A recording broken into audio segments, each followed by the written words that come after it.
Meu amado irmão, minha amada irmã, nós estamos aí no 31º domingo do tempo comum e vamos meditar o Evangelho de Marcos, capítulo 12, versículos de 28b a 34. O mestre da lei aproximou-se de Jesus e perguntou: qual é o primeiro de todos os mandamentos? Primeiro não no sentido de ser o maior, mas aquele que abre as portas para os outros. Qual é o primeiro de todos os mandamentos? Jesus respondeu: o primeiro é este: ouve, ó Israel, o Senhor nosso Deus é o único Senhor. Amarás o Senhor teu Deus de todo o teu coração, de toda a tua alma, de todo o teu entendimento e com toda a tua força. O segundo mandamento é: amarás o teu próximo como a ti mesmo. Não existe outro mandamento maior do que estes. O mestre da lei disse a Jesus: muito bem, mestre. Na verdade, é como disseste, ele é o único Deus e não existe outro além dele.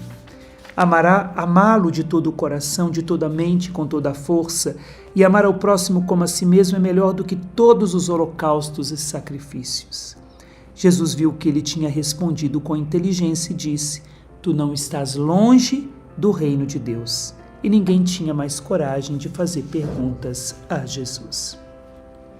Jesus responde à pergunta deste mestre da lei com duas passagens do Antigo Testamento.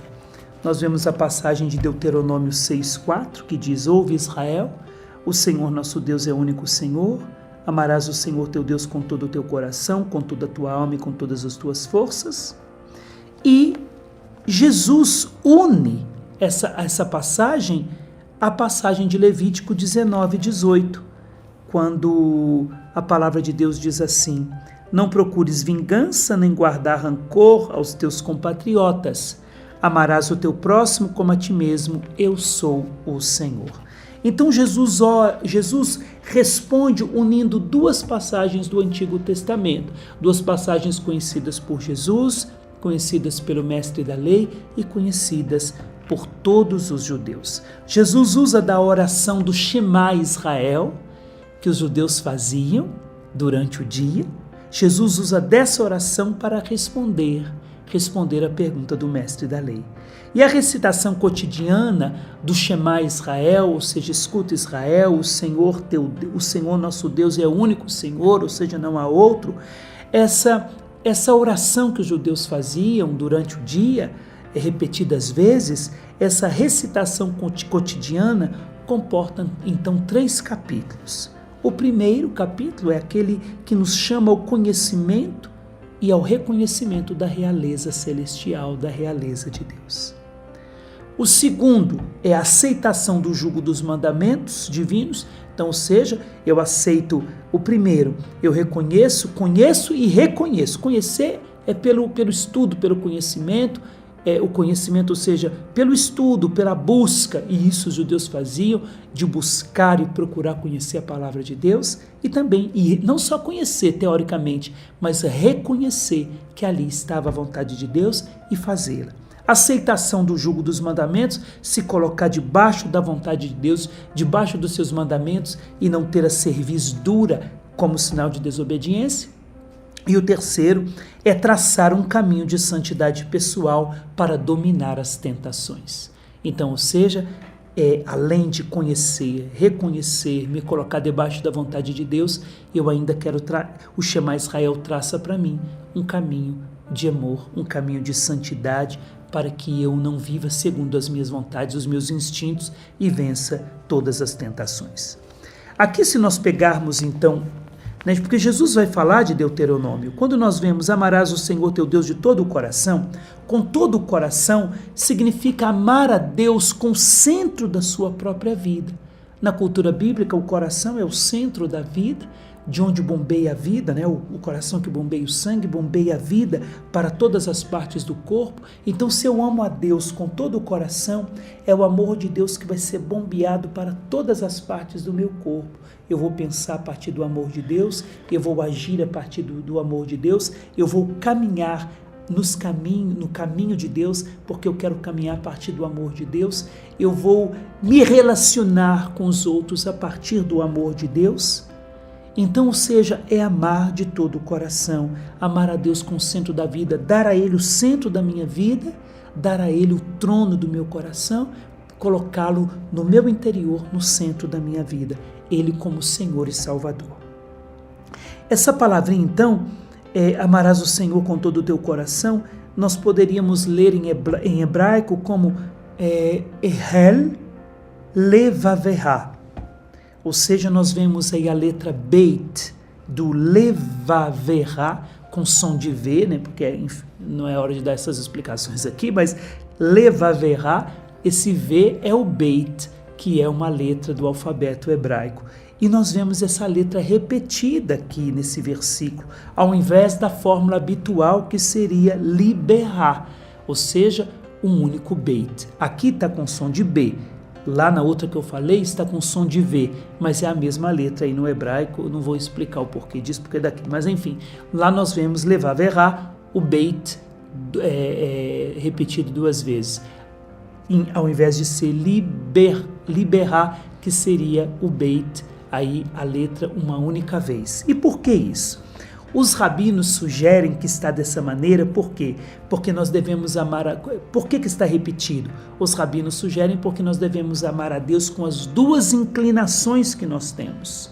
A inclinação para o bem e a inclinação para o mal. Então amar a Deus tanto com a nossa inclinação do bem, como a inclinação para o mal. E como que eu amo a Deus com a minha inclinação para o mal?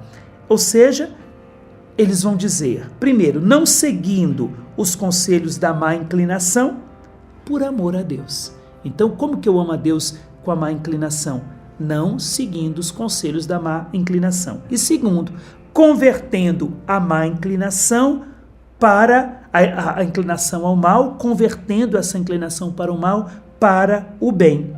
Ou seja, para que ela possa atuar positivamente. Então, veio com a letra repetida, os rabinos compreendem e sugerem que eu preciso amar a Deus de todo o coração, colocar tudo que está em mim, ordenar tudo que está em mim para amar a Deus. Ou seja, eu amo a Deus com todas as qualidades e dons que eu tenho, porque Deus me deu, mas eu amo a Deus também com tudo aquilo que o pecado fez em mim, que é a minha concupiscência. Então eu pego a minha concupiscência e eu amo a Deus não seguindo a minha concupiscência e amo a Deus convertendo a minha concupiscência em virtude. Então, ou seja, eu amo a Deus com as minhas virtudes e eu amo a Deus não seguindo os meus vícios e amo a Deus convertendo os meus vícios em virtudes.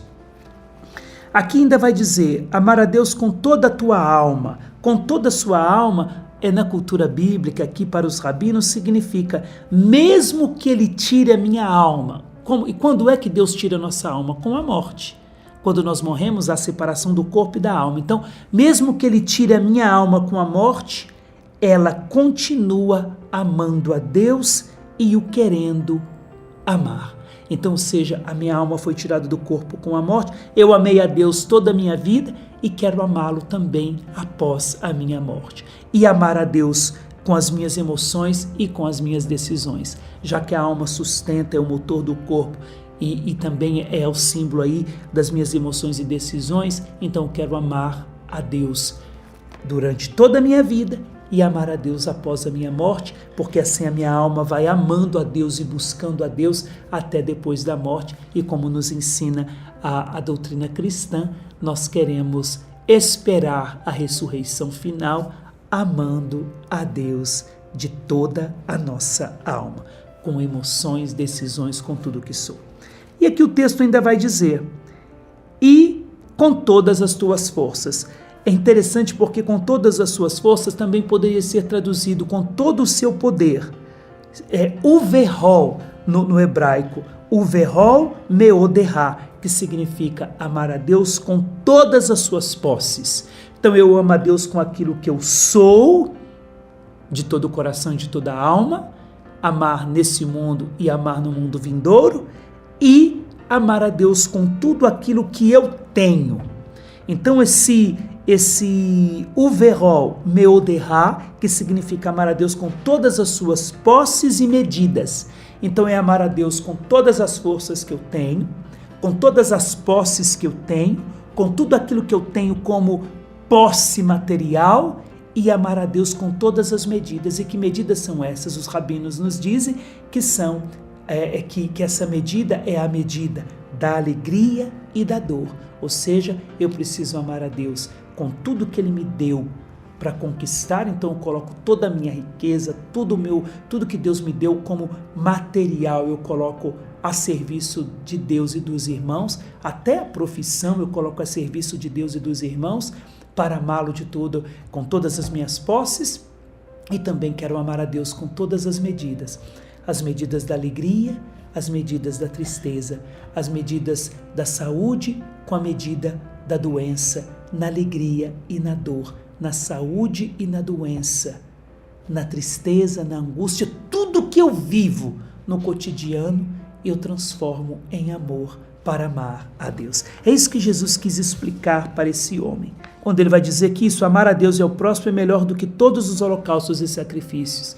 Porque se nós passarmos a nossa vida fazendo rituais, podemos viver a nossa vida bem quadradinha, cumprindo o preceito, mas se eu não amar a Deus no meu cumprimento do preceito, amar a Deus de todo o coração, com toda a alma e com todas as minhas forças, de nada valerá. E amar o próximo como a si mesmo. Então, ou seja, Jesus viu que ele tinha respondido com inteligência e disse: tu não estás longe do reino de Deus. O que significa tu não estás longe do reino de Deus? Se Jesus é o reino de Deus, Jesus está dizendo: tu que amas a Deus e ao próximo, tu não estás longe de mim. Basta, não estás longe, Jesus não diz tu estás perto de mim, tu não estás tão longe. Por quê? Porque só te falta me acolher como Messias, como Senhor e Salvador, para que toda a sua vida seja no amor e que você possa acolher o reino de Deus, porque Jesus é o próprio reino de Deus. Então, nesse domingo, meu querido, minha querida, nós somos chamados a amar a Deus, como eu acabei de explicar, com todo o nosso ser, com o que somos e o que temos, dar a Deus o seu lugar devido em nossas vidas, dar a Deus o lugar devido naquilo que somos e naquilo que temos. O senhorio de Jesus deve ser estabelecido na minha vida, naquilo que eu sou, e deve ser estabelecido em tudo aquilo que eu tenho, em tudo aquilo que eu conquistei pela graça de Deus. Ele deve ser Senhor e Salvador no que eu sou e naquilo que eu tenho. Assim, nós o amaremos de todo o coração, de toda a alma e com todas as nossas forças. Que o Senhor lhe abençoe. Ele que é Pai e Filho e Espírito Santo.